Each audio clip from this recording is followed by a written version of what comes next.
वाङ्मय में कहा गया है, अधुवे असासयम्मि संसारम्मि दुःख पौराए किं नाम होज्जतं कम्मयम् जेनाहम दुग्गयिम न गच्छेज्जा। यह संसार जिसमें आदमी जन्म मरण की परंपरा में गतिमान रहता है और जीवन प्राप्त करता है, एक दिन जीवन पूरा भी हो जाता है। यह जो संसार का जीवन है वह अध्रुव है, अशाश्वत है। कोई भी प्राणी व्यक्तिगत रूप में शाश्वत नहीं होता है। जन्म लेना, जीवन जीना और एक दिन पंचत्व को प्राप्त हो जाना, यह हमारी सृष्टि की व्यवस्था चल रही है। एक जन्म के बाद फिर दूसरा जन्म मिलता है। पुनरपि जननम पुनरपि मरणं पुनरपि जननी जठरे शयनम। जन्म लेना, फिर मर जाना, फिर जन्म, फिर मृत्यु। जब तक मोक्ष न हो जाए यह सर्किल, यह क्रम चलता रहता है। यह जन्म मरण का मानो सर्किल है। बैल घूमता है, ऐसे प्राणी घूमे चाहे नए नए अगले अगले जन्म में चले जाए, यह जन्म मरण का क्रम चलता है। इस संसार में आने वाला मनुष्य आगे दुर्गति में न जाए। मोक्ष तो खैर प्राप्त करने की भावना हो सकती है, पर इतना जल्दी मोक्ष न भी मिले तो दुर्गति में नहीं जाना पड़ेगा। यह एक प्रयास और भावना कि मुझे दुर्गति, नरक गति, त्रियंच गति इनमें न जाना पड़े। क्योंकि जन्म तो पता नहीं अब किसके कितने जन्म हैं, अभव्य जीव हैं तो अनंत अनंत जीव हैं, मोक्ष जाने की बात ही नहीं है। भव्य जीव हैं, उनको भी कितने कितने अर्ध पुद्गल परावर्तन और कितने कितने जन्म लेने पड़ सकते हैं। एक बाबा बैठा था एक वृक्ष के नीचे, सघन वृक्ष था, जैसे कोई पीपल का पेड़ बड़ला हो, ऐसे उसके नीचे बैठा रहता था, अपना जप तप करता। छोटी सी कुटिया वहीं थी उसकी।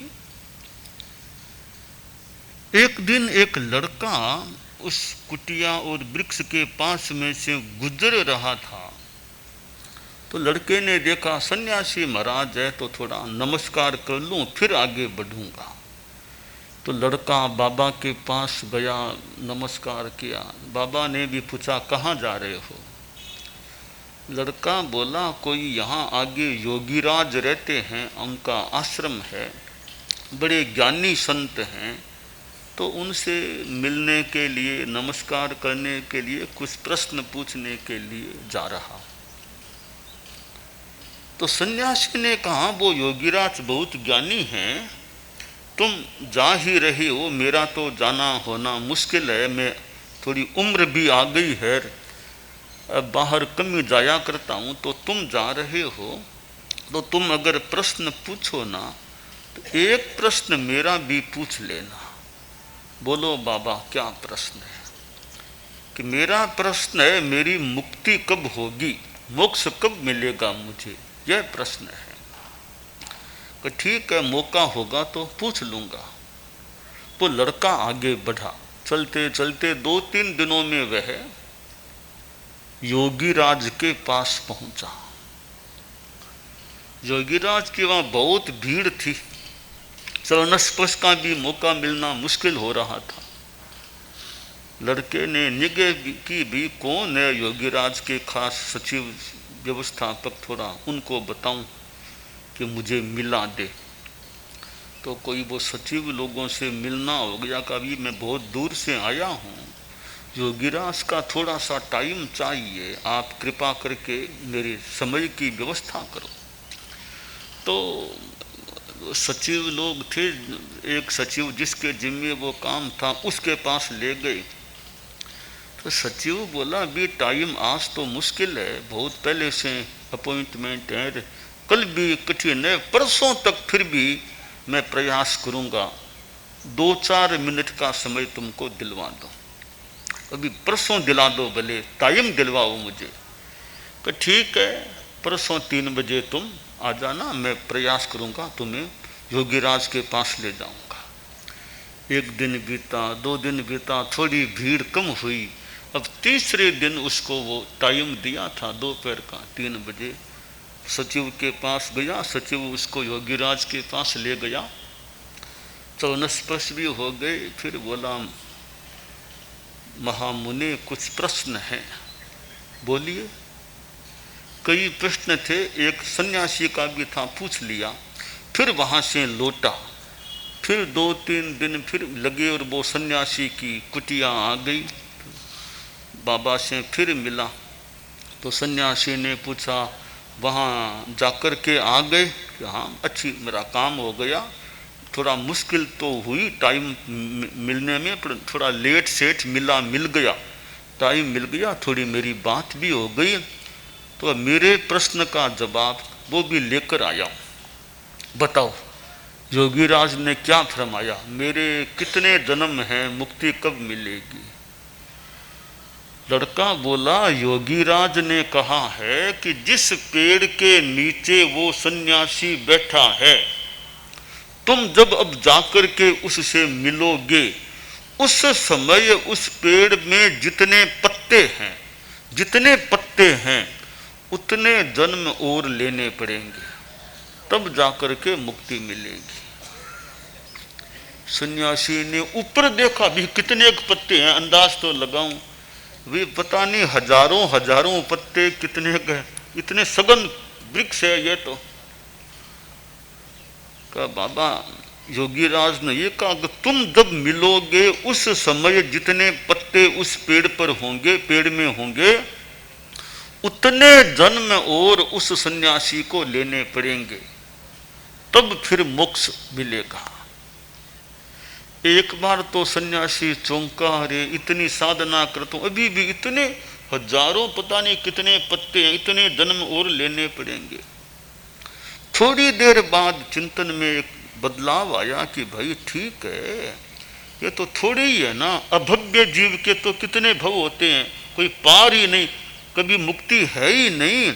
कम से कम ये तो निश्चित हुआ ना, योगीराज की बात को सही मानूं तो कि मेरी मुक्ति होगी, ये बात तो निश्चित है ना, मैं हूं तो भव्य जीव, इतनी तो बहुत अच्छी बात हो गई। अब रही बात जन्मों की, तो मैं पहली बात है भव्य हूं, मुक्ति जाऊंगा, यह बात क्लियर हो गई है। अब दूसरी बात है कि जन्मों की इतने ही तो पत्ते हैं, अर्ध पुद्गल परावर्तन में कितने भव होते होंगे, उसकी तुलना में तो थोड़े से ही भव है मेरे, तो हो जाएंगे। अतीत में लिए ये भी कभी जन्म सारे पार हो जाएंगे। और ये भी मान लो जन्म मेरे कोई दुर्गति के नहीं हैं, नरक गति के नहीं है, केवल ये ज़्यादा मनुष्य देवर या थोड़े कोई त्रियंश के हैं, तो भी अच्छी बात है कि नरक में नहीं जाना पड़े तो भी। तो ये इतने पत्ते हैं, इतने दम, ठीक है, लेने हैं तो लेने हैं, जितना हो चित्त समाधि में रहूं, अपनी साधना अच्छी करता रहूं। तो यह संसार है, जन्म मरण की परंपरा है, एक जन्म के बाद दूसरा जन्म, फिर तीसरा जन्म, कितने जन्म होते हैं। इस जन्म मरण की परंपरा से छुटकारा मिले, यह साधना का सबसे बड़ा फल हो सकता है। और कोई सिद्धियां मिल जाए तो ठीक है, कोई आसाधना की अवहेलना की बात नहीं, पर सबसे बड़ी सिद्धि तो मोक्ष वाली सिद्धि है। उसके सामने और सिद्धियां छोटी हैं। वो एक सन्यासी था, एक फिर दूसरा सन्यासी और उसका कोई गुरु भाई था, बरसों बाद मिला। दोनों मिले, बहुत प्रसन्नता दोनों ओर से व्यक्त हुई कि कितने बरसों बाद हम साथ में दीक्षित हुए थे, फिर हमको अलग अलग भेजा गया था। आज इतने बरसों 10-12 बरसों के बाद फिर मिलना हुआ है, तो आज थोड़ी देर बातें करेंगे। कल फिर मुझे इधर जाना, आपको इधर जाना, एक दिन है, आज बातें करना है, चर्चा करना है, कुछ धार्मिक प्रश्न भी आपसे पूछूंगा। वो बोला मैं आपसे पूछूंगा। तो अब दोनों में थोड़ा सा वो अहंकार आया होगा। तो वो थोड़ा सा जो बड़ा रोल नंबर में बड़ा सन्यासी था, वह बोला अगर चर्चा वार्ता करना है ना, तो देखो ये पास में नदी है ना, तो नदी में पानी में बैठ कर चर्चा करेंगे। पानी में बैठ कर चर्चा, इतना गहरा है, गहरी नदी, हम पानी में बैठकर चर्चा करेंगे। इस सन्यासी को जल में यूं बैठने की सिद्धि प्राप्त थी, दूसरे को जल वाली सिद्धि प्राप्त नहीं थी, उसको आकाश में बैठने की सिद्धि प्राप्त थी। तो वह दूसरा जो रोल नंबर में जूनियर था, वो बोला महाराज जी पानी में क्यों बैठे, अपकाय की हिंसा वगैरह की बात हो सकती है, हम तो आकाश में यूं बैठेंगे, खुले आकाश में अधर बैठेंगे, वहां चर्चा करें। अब इसको वो सिद्धि प्राप्त नहीं थी, उसको तो पानी की थी, आकाश वाली प्राप्त नहीं थी सिद्धि। कासा आकाश वाली बात तो नहीं, पानी में बैठो तो करें। तब वो छोटे वाला बाबा बोला महाराज जी इतने बरस हो गए, आप इसमें उलझे हुए हो क्या, सिद्धि में ही। बाप जी महाराज आप बड़े हो रोल नंबर में मेरे से, इस पानी में बैठ जाने से कौन सा बड़ा काम हो जाएगा, उल्टी अपकाय की हिंसा और कहीं होगी तो हो जाएगी, और भी वनस्पति काय आदि की हिंसा हो तो हो जाए। तो पानी में बैठकर चर्चा करना बैठना कौन सी बड़ी बात है, आकाश की बात है तो कौन सी बड़ी बात है आकाश में बैठ जाना। महाराज जी देखिए मछलियां भी तो पानी में यूं रहती है, कौन सी बड़ी बात है, मक्खियां आकाश में घूमती रहती है, कौन सी बड़ी बात है।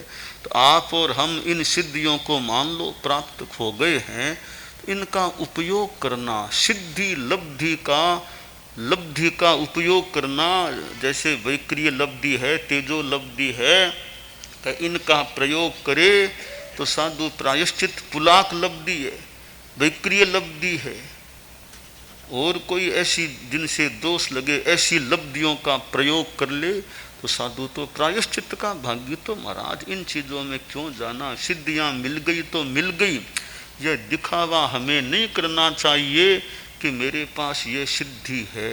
ज्ञाने मौनम क्षमा शक्त, ज्ञान होने पर भी मौन रखना, सिद्धि हमारे पास है, संभवतः आपके पास भी है, मेरे पास भी है।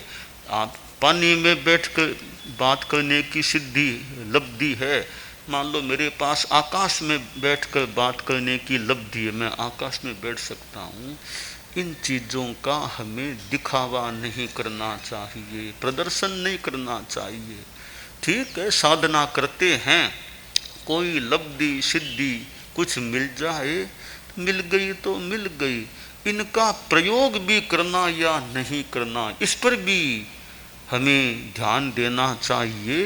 हम लब्धियों सिद्धियों के प्रयोगों में चमत्कार दिखाने में इनमें अगर चले गए हैं तो वो मोक्ष वाली सिद्धि वो कहीं दूर न रह जाए, दूर न हो जाए। तो महाराज हमको इन सिद्धियों में बातों में नहीं जाना, चर्चा करना, जमीन पर बैठे वहाँ चर्चा करेंगे हम, तो ये तय करो किसी प्रांगण में किसी मैदान में कहीं बैठे, भले पाटा लगा लें, आप भी पाटे पर बैठो मैं भी पाटे पर बैठ जाऊं, सामने होगी तो जनता इधर बैठ जाएगी, हम चर्चा करेंगे, हमें भी लाभ मिले जनता को भी लाभ मिले। चर्चा कैसे करें, कुमार श्रवण केशी और गौतम, इन दोनों ने जैसे चर्चा चंद सूर समप्रभा, चंद्रमा सूर्य की तरह गौतम स्वामी और भगवान पार्श्व की परंपरा के कुमार श्रवण केशी, इन्होंने जैसे चर्चा की थी वैसे ज्ञान की चर्चा करें, जिज्ञासाओं का समाधान का प्रयास करें, वो काम करें। और जमीन पर या पाटे पर बैठ जाएं, हमें न पानी पर बैठना न आकाश में बैठना, बस आराम से सामान्य जो विधा है बैठने की वैसे बैठकर चर्चा करें, तो ये जन्म मरण से छुटकारा मिले, सिद्धि वो परम सिद्धि मिले, मोक्ष वाली सिद्धि मिले। उस सिद्धि के सामने ये बाकी की सिद्धियां बहुत छोटी हैं। कोई रूप निर्माण कर ले, स्थूली भद्र जैसे महान व्यक्तित्व कहीं भी आसातना न हो जाए, 14 पूर्विक 10 पूर्वी जो भी उनको कह दें, दोनों ही कह दें भले, और वो मानो इस शक्ति का उपयोग कर लिया, रूप परिवर्तन कर लिया, मनुष्य थे सिंह का रूप बना लिया, बहनें आई, अरे भाई महाराज तो है ही नहीं, सिंह है, कहीं हमारे भाई महाराज को शेर खा गया होगा, ओहो शेर खा गया होगा। भद्र बाबू ने से कहा भी महाराज वो तो नहीं, वहाँ तो शेर है गुफा में। तो कोई अब जाके देखो, अब जाके देखा, अब मूल रूप में आ गई थोली भद्र। तो ये भद्र बाबू को पता चला, कड़ा एक्शन ले लिया, तो आगे ज्ञान नहीं दूंगा। भद्र बाबू के विद्यार्थी थे थोली भद्र, 14 पूर्वों का ज्ञान लेने वाले ले रहे थे। भद्र बाबू ने कड़ा अनुशासन किया, अब आगे क्लास नहीं लूँगा, आगे ज्ञान नहीं दूंगा पूर्वों का। तुमने यह काम क्यों किया, रूप परिवर्तन क्यों किया, तुमने ज्ञान का असत उपयोग कर लिया तुमने। तो भाई ये इसलिए थोड़ा ही मैंने ज्ञान दिया कि तुम दिखावा करो, शेर का रूप बना लो। ज्ञान है तो है, उपयोग कैसे क्या करना। इसलिए सुट्ठु दिन्नम दुट्ठु परीक्षिया, कि भाई अपात्र को ज्ञान नहीं देना चाहिए। पात्र को ज्ञान देने में कमी भी क्यों रखें, अपात्र को ज्ञान देना नहीं चाहिए। जितनी योग्य बर्तन में जितना समाये उतना ही डालें, वरना नीचे गिर जाएगा। फिर पात्र में आप संतों को दूध मान लो बहराओ, और की चीज बहराओ, बहुत ज़्यादा बहराओ और वो नीचे ढुलना शुरू हो जाए तो ज़्यादा मात्रा में डालने से नीचे गिर सकेगी चीज़। तो उतना ही डालो जितना पात्र में समा सके। तो विद्यार्थी को ज्ञान उतना ही दो जितना उसमें समा सके। हमारे एक बाल मुनि जी थे, बहुत छोटे, बाद में तो महान व्यक्तित्व बन गए थे। बाल मुनि थे तो हमारे संतों में कोई चर्चा चली, जैसे उसका भाव यह कि केवली चलते हैं, नीचे जीव आ जाए मर जाए उस समय भी उनके पुण्य का बंद होता है। कि केवली चलते हैं, उनके पांव के नीचे जीव आ जाए मर जाए उस समय भी केवली के पुण्य बंद होता है, पाप बंद नहीं होता है। बाल साधु चकरा गया, आज ये क्या कहा आपने, जीव मरेगा और पुण्य बंधेगा। तो मुनि जी ने सोचा, रे बाल साधु ने सुन ली बात, कहा बात को थोड़ा रोका, नहीं नहीं नहीं ये बात और कोई बात और कोई दूसरी बात करिए। छोटा बाल साधु क्या समझेगा कि क्यों पुण्य बनता है, क्यों क्या जीव मरा। बाल साधु का महाराज ये कैसे कि जीव मरे और पुण्य बंधे, ये कैसे हो सकता है। तो बड़े तत्वज्ञानी मुनि जी थे, कान सोचा रे बाल साधु क्या समझेगा इतनी गहरी बात को। तो मानो बात को संभवतः उसको रोक दिया, आगे ये बात अभी नहीं बढ़ाना। तो योग्यता देखें, बच्चे को कितनी बात बताना, नया साधु है उसको कितनी बात बताना, परिपक्व को कितनी गहरी बातें बताना। इसलिए जिसके लिए जो पात्र हो, बहुश्रुत हैं, उनके सामने कोई गहरी बात मान लो की जाए तो छोटे मोटे नवदीक्षित हैं, उनके पास ज़्यादा गहरी बातें हो जाए, वो समझ नहीं पाए तो उल्टे कहीं उनके दिमाग में समस्या हो जाए, यह बात कैसे, यह बात कैसे। तो पात्र को देखकर जो जितने के लायक है उतना ही दो। लायक की योग्यता नहीं है, उससे ज़्यादा मत दो। योग्यता तो पियोन बनने तक की है, उसको प्रिंसिपल बना दे तो वो पियोन बनने के लायक वो और काम कर सकता है। आपको पानी पिला देगा, सफाई कर देगा, स्कूल की घंटी बजाना वो काम तो कर देगा पियोन। उसको बुलाओ, उसको बुला के ला देगा। पर पियोन को प्रिंसिपल बना दे तो वो क्या प्रशासन संभालेगा, क्या वो पढ़ा क्या जानेगा। अरे कोई प्रिंसिपल को पियोन बना दे वो उसके लायक का काम नहीं है। जिसके लायक जो हो वो काम मिले तो आदमी सुसंपादित कार्य को कर सकता है। लायक नहीं है वो दूसरी विद्या में कुशल है। आदमी इंग्लिश का प्रोफेसर है, बहुत अच्छा ज्ञाता, उसको कह दे संस्कृत की क्लास में जाकर पढ़ाओ, वो संस्कृत को क्या जानेगा। अंग्रेजी की बात करो, अंग्रेजी के प्रश्न पूछ लो, अंग्रेजी के कॉपियां जांचनी तो उसको वो काम कर देगा। इंग्लिश का अच्छा प्रोफेसर है तो उसको संस्कृत के विद्यार्थियों को पढ़ाने के लिए भेज दिया जाए तो वो क्या पढ़ाएगा। संस्कृत वाले प्रोफेसर को का अंग्रेजी की क्लास जाकर पढ़ाओ, वो वहाँ कितना पढ़ा सके न पढ़ा सके। तो जिस योग्यता से संपन्न जो आदमी है उससे वैसा काम लो तो वो काम अच्छा कर सकता है। योग्यता के विपरीत जो योग्यता उसमें है नहीं वो काम उससे कराएंगे तो वो काम कैसे कर सकेगा। अब बड़ा कोई सेठ है, इंडस्ट्रियल उद्योगपति है, उसको कह दे कार की ड्राइविंग करो, वो जानते नहीं क्या ड्राइविंग कैसे, वो तो खुद दूसरे ड्राइवर चलाते हैं, वो जाता है। तो सेठ जो उद्योगपति है उसको ड्राइविंग का कोई काम सौंपे, वो कर पाए कि न कर पाए, कैसे कर, एक्सीडेंट करा दे तो ड्राइविंग का काम हाथ में ले ले। ड्राइवर को कह दे कि उद्योगपति की कुर्सी पर जाके बैठो, कारखानों को सब संभालो, वो क्या संभाल सकेगा। तो जिस योग्यता से जो संपन्न है वो उपयोग उस आदमी का किया जाए तो काम ठीक चलेगा। योग्यता जो नहीं वो काम उसे सौंप दिया जाएगा तो वो काम उल्टा कहीं गलत हो सकता है।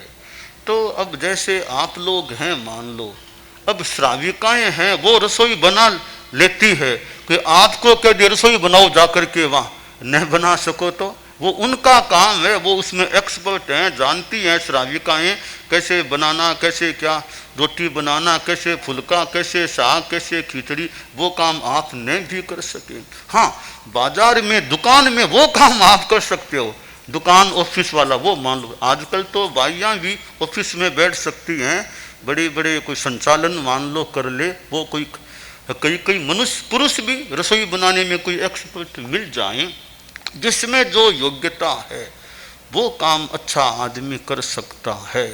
तो हमारे संतों में कई व्याख्यान देने में कुशल है, उनको व्याख्यान देने के लिए को आधा घंटा को, घंटा को, 1.5 घंटा को बोल देंगे, भाषण दे देंगे, वो उनमें एक्सपर्ट। हमारे और छोटे संत गोचरी करने में तो कुशल हैं, उन्हें कह दो 1 घंटा बोलो, महाराज 1 घंटा में कैसे बोलूँगा। तो अपनी अपनी योग्यता है, अपना अपना फील्ड है, अपना अपना कार्य क्षेत्र है। तो जिस कार्य क्षेत्र में जो निपुण है उस कार्य क्षेत्र में उसका नियोजन होता है तो काम अच्छा हो सकता है। तो हम इस संसार में हैं, जन्म मरण की परंपरा से छुटकारा मिले इसके लिए धर्म की शरण में रहें, संबर निर्जरा की साधना करें तो कभी मुक्ति मिल सकती है।